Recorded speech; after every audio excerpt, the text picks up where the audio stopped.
हरियाणा के लोकप्रिय मुख्यमंत्री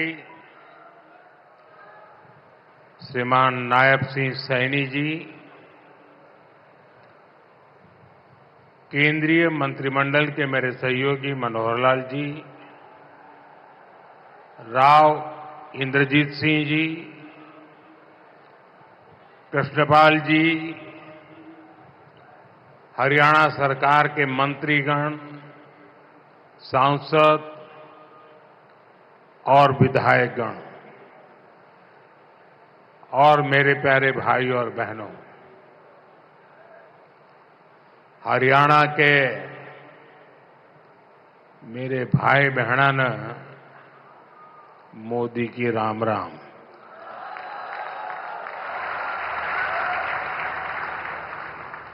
साथियों,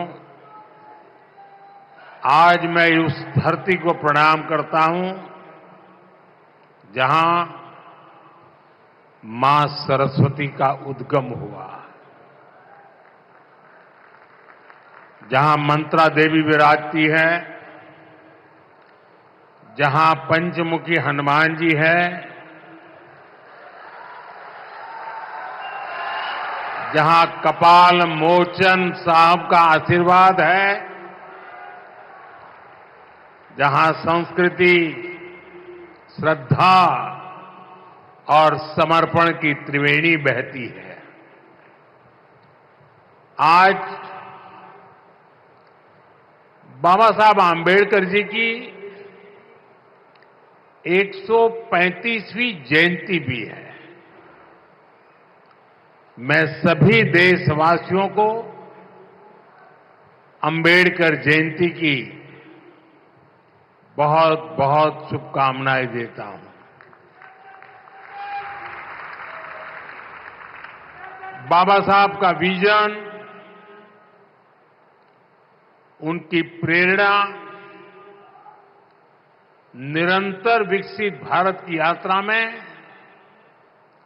हमें दिशा दिखा रही है। साथियों,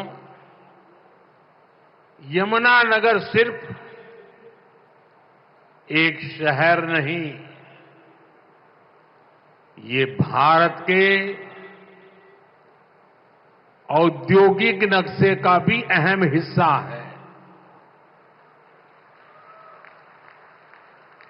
प्लाईवुड से लेकर पीतल और स्टील तक ये पूरा क्षेत्र भारत की अर्थव्यवस्था को मजबूती देता है। कपाल मोचन मेला, ऋषि वेदव्यास की तपोभूमि और गुरु गोविंद सिंह जी की एक प्रकार से शस्त्र भूमि। साथियों, ये अपने आप में एक गरिमा बढ़ाने वाली बात है। और यमुनानगर के साथ तो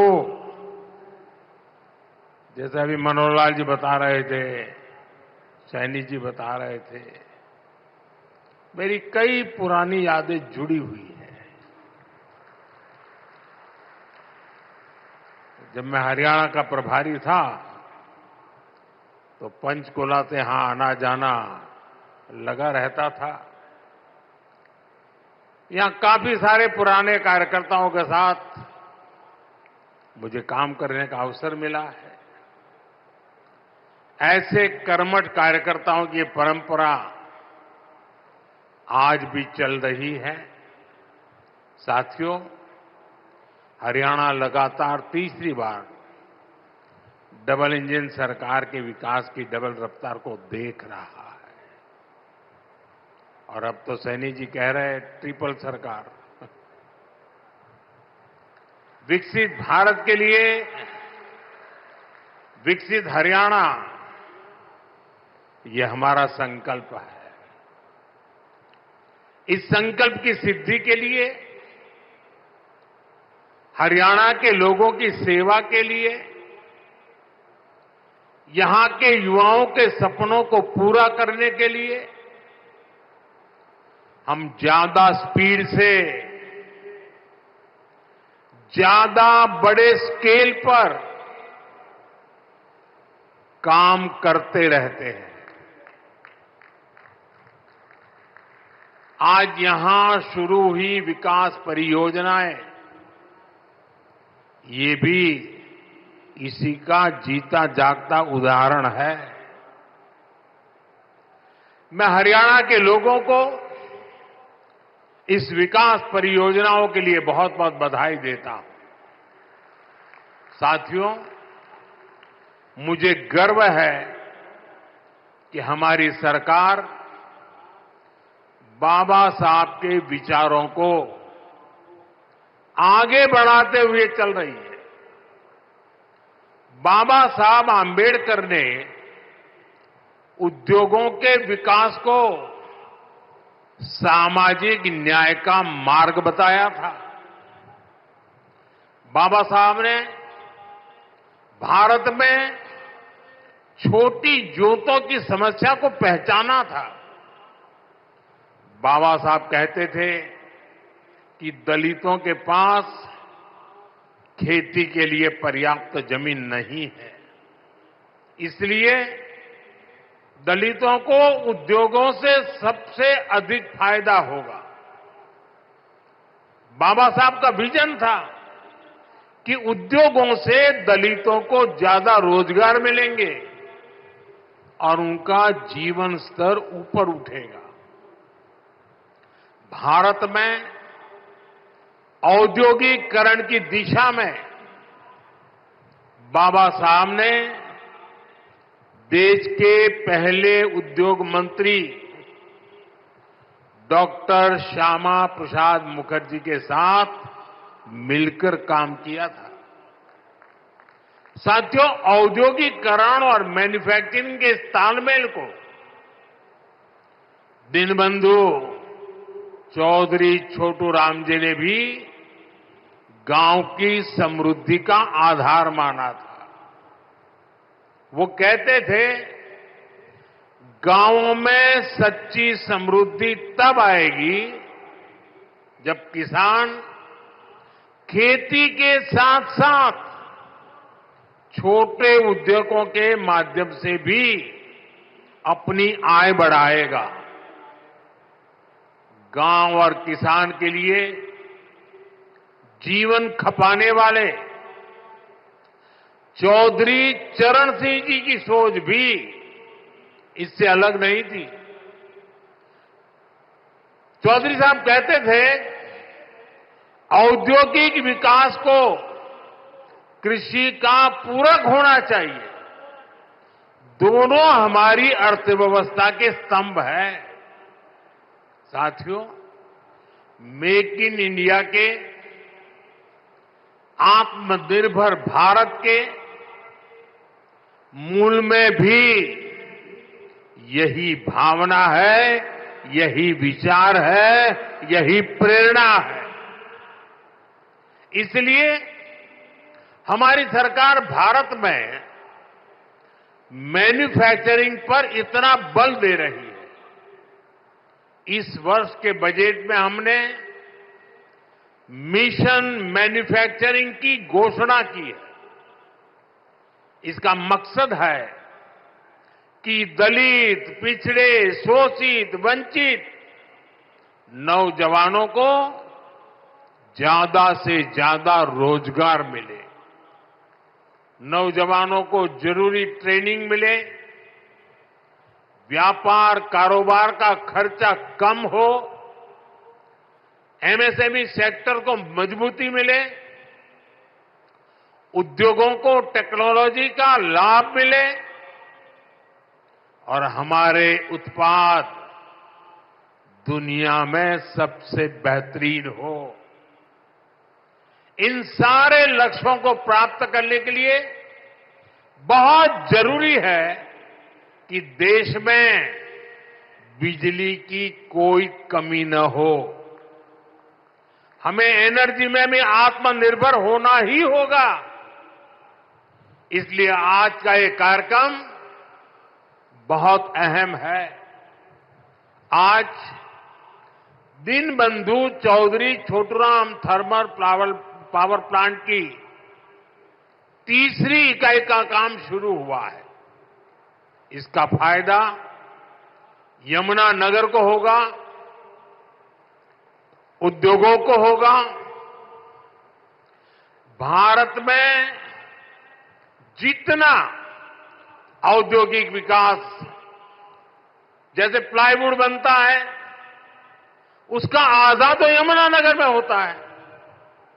यहां एल्यूमीनियम, कॉपर और पित्तल के बर्तनों की मैन्युफैक्चरिंग बड़े पैमाने पर होती है।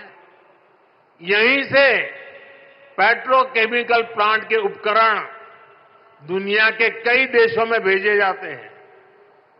बिजली का उत्पादन बढ़ने से इन सभी को फायदा होगा। यहां मिशन मैन्युफैक्चरिंग को मदद मिलेगी। साथियों, विकसित भारत के निर्माण में बिजली की बहुत बड़ी भूमिका होने वाली है और हमारी सरकार बिजली की उपलब्धता बढ़ाने के लिए चौतरफा काम कर रही है। चाहे वन नेशन वन ग्रिड हो, नए कोल पावर प्लांट हो, सोलर एनर्जी हो, न्यूक्लियर सेक्टर का विस्तार हो, हमारा प्रयास है कि देश में बिजली का उत्पादन बढ़े, राष्ट्र निर्माण में बिजली की कमी बाधा न बने। लेकिन साथियों, हमें कांग्रेस के दिनों को भी भूलना नहीं चाहिए। हमने 2014 से पहले, जब कांग्रेस की सरकार थी, वो दिन भी देखे हैं जब पूरे देश में ब्लैकआउट होते थे, बिजली गुल हो जाती थी। कांग्रेस की सरकार रहती तो देश को आज भी ऐसे ही ब्लैकआउट से गुजरना पड़ता। न कारखाने चल पाते, न रेल चल पाती, न खेतों में पानी पहुंच पाता। यानी कांग्रेस की सरकार रहती तो ऐसे ही संकट बना रहता, बढ़ता रहता। अब इतने वर्षों के बाद, प्रयासों के बाद आज हालात बदल रहा है। बीते एक दशक में भारत ने बिजली उत्पादन की क्षमता को करीब करीब 2 गुना किया है। आज भारत अपनी जरूरत को पूरी करने के साथ साथ पड़ोसी देशों को बिजली निर्यात भी करता है। बिजली उत्पादन, इस पर भाजपा सरकार के फोकस का लाभ हमारे हरियाणा को भी मिला है। आज हरियाणा में 16,000 मेगावाट बिजली का उत्पादन होता है। हम आने वाले कुछ सालों में एक क्षमता 24,000 मेगावाट तक पहुंचाने का लक्ष्य लेकर के काम कर रहे हैं। साथियों, एक तरफ हम थर्मल पावर प्लांट में निवेश कर रहे हैं, तो दूसरी तरफ देश के लोगों को पावर जनरेटर बना रहे हैं। हमने पीएम सूर्यघर मुफ्त बिजली स्कीम शुरू की है। अपने छत पर सोलर पैनल लगाकर आप अपना बिजली का बिल 0 कर सकते हैं। इतना ही नहीं, जो अतिरिक्त बिजली का उत्पादन होगा उसे बेचकर कमाई भी कर सकते हैं। अब तक देश के 1.25 करोड़ से ज्यादा लोग इस योजना के तहत रजिस्ट्रेशन करा चुके हैं।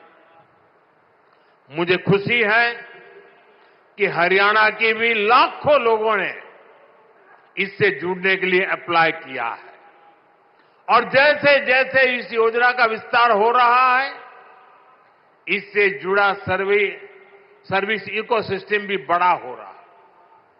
सोलर सेक्टर में नई स्किल्स बन रही हैं, एमएसएमईज के लिए नए मौके बन रहे हैं और युवाओं के लिए अनेक अवसर तैयार हो रहे हैं। साथियों, हमारे छोटे छोटे शहरों में छोटे उद्योगों को पर्याप्त बिजली देने के साथ ही सरकार इस तरफ भी ध्यान दे रही है कि उनके पास पर्याप्त पैसे रहे।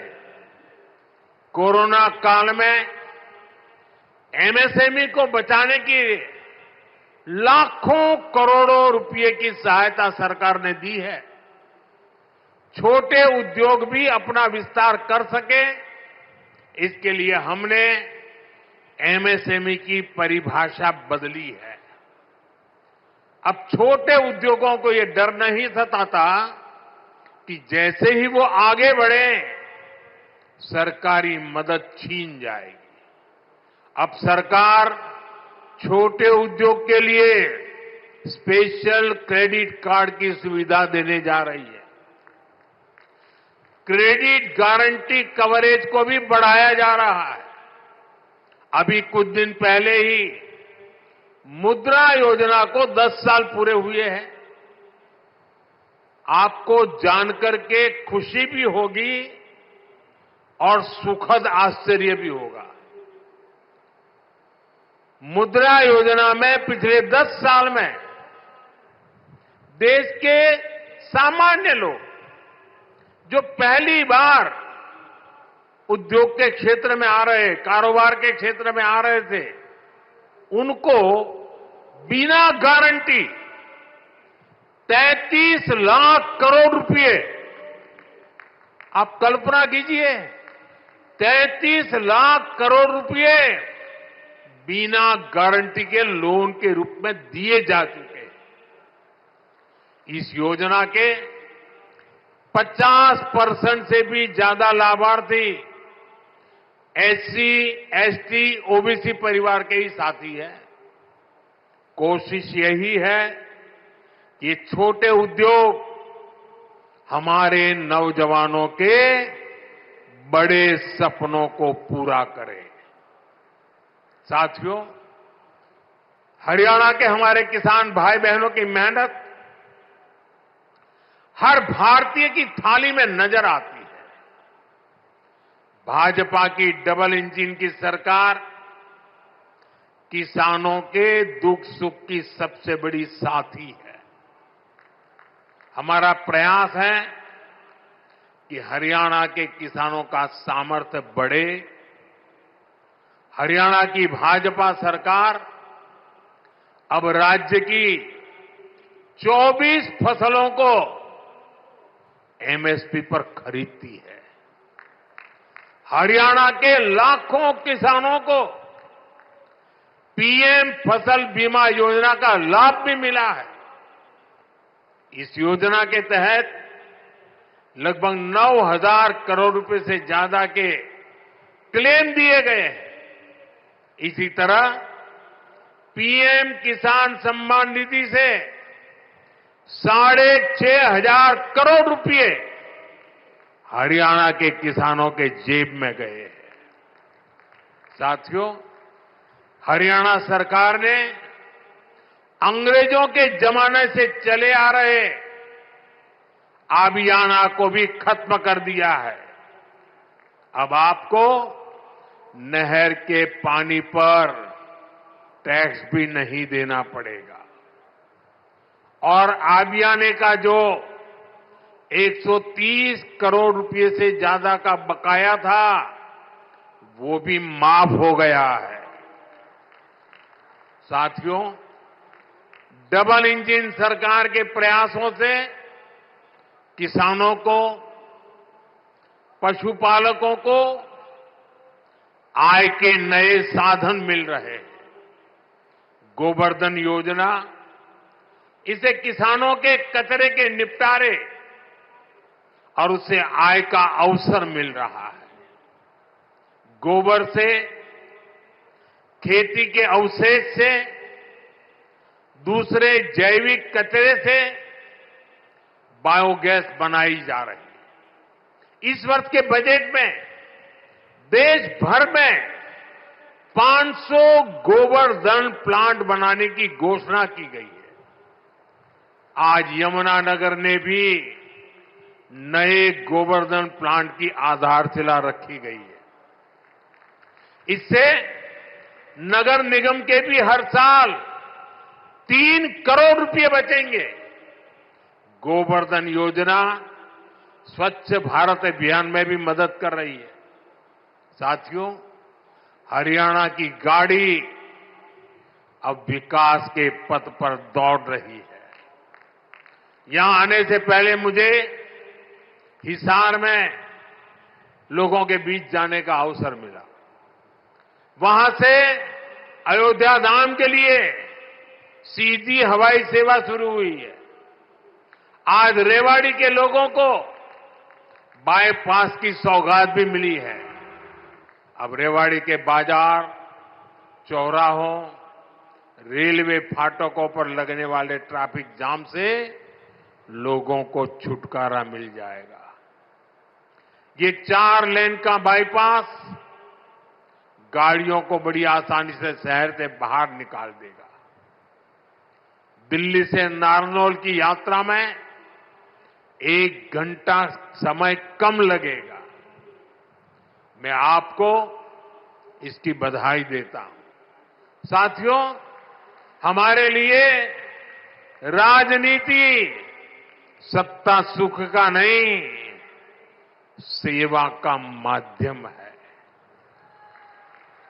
जनता की भी सेवा का माध्यम और देश की सेवा का भी माध्यम।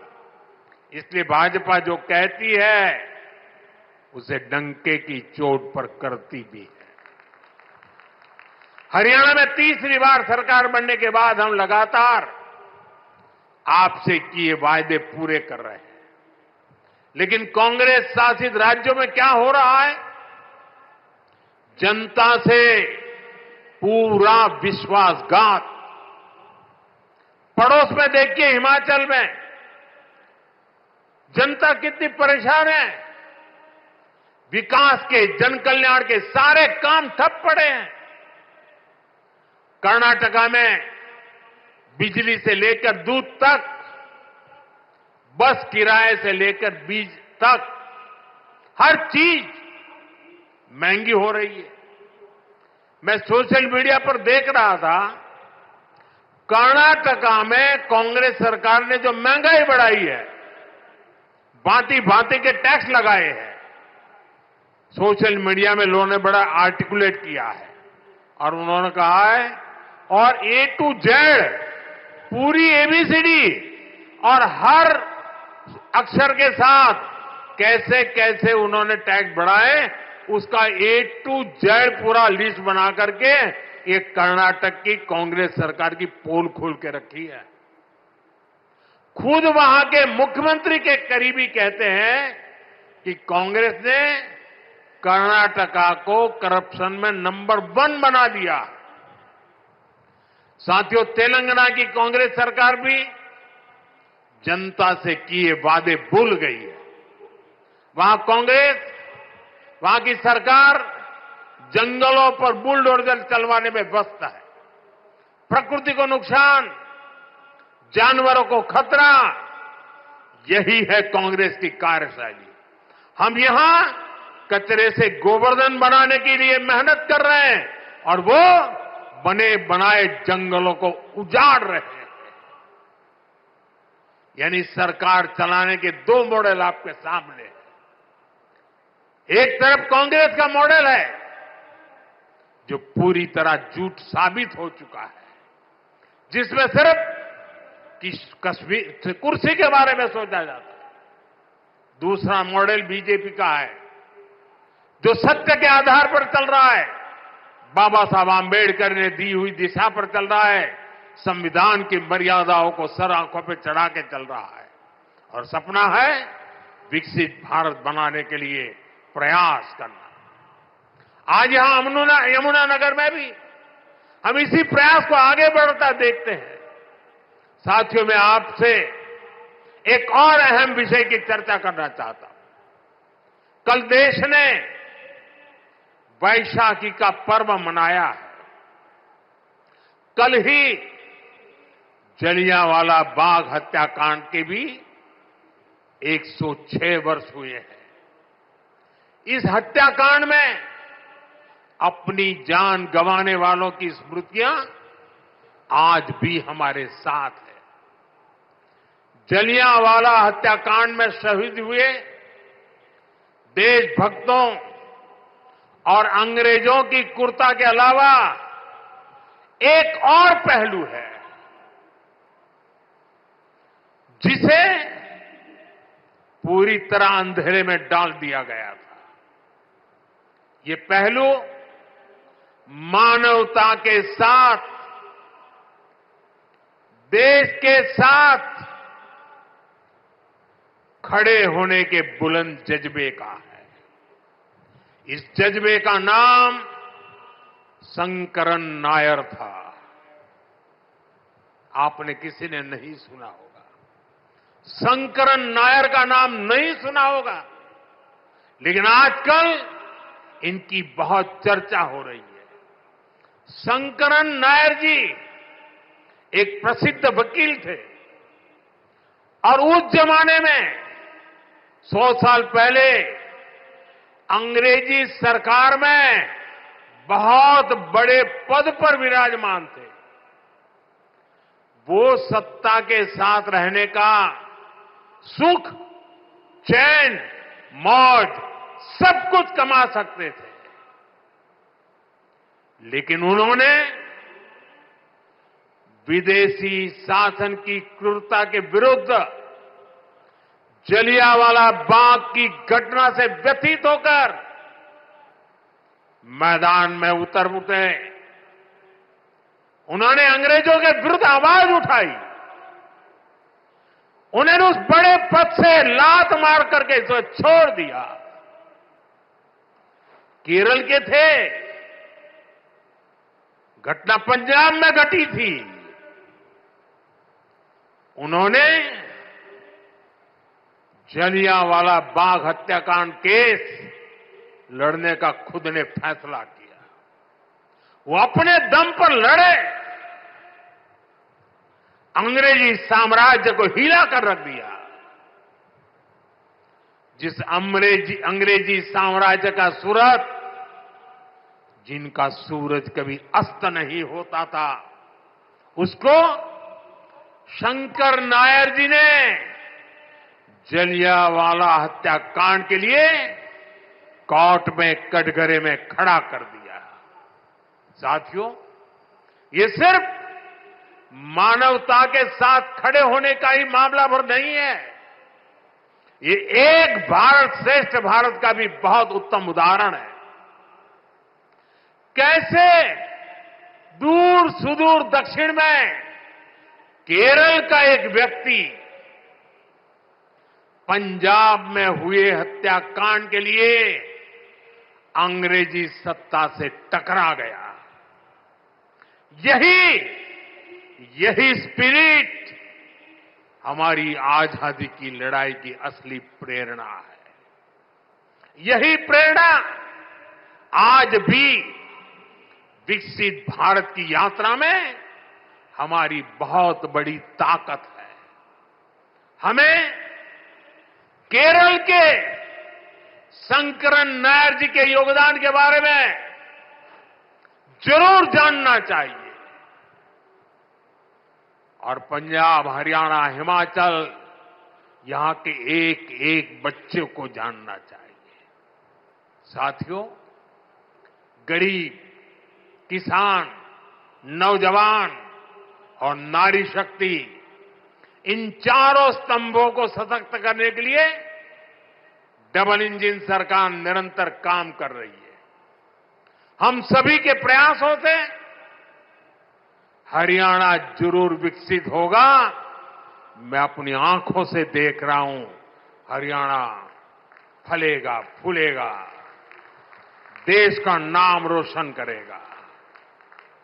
आप सभी को इन अनेक विकास कार्यों के लिए बहुत बहुत शुभकामनाएं। दोनों हाथ ऊपर करके पूरी ताकत से मेरे साथ बोलिए, भारत माता की, भारत माता की, भारत माता की। बहुत बहुत धन्यवाद।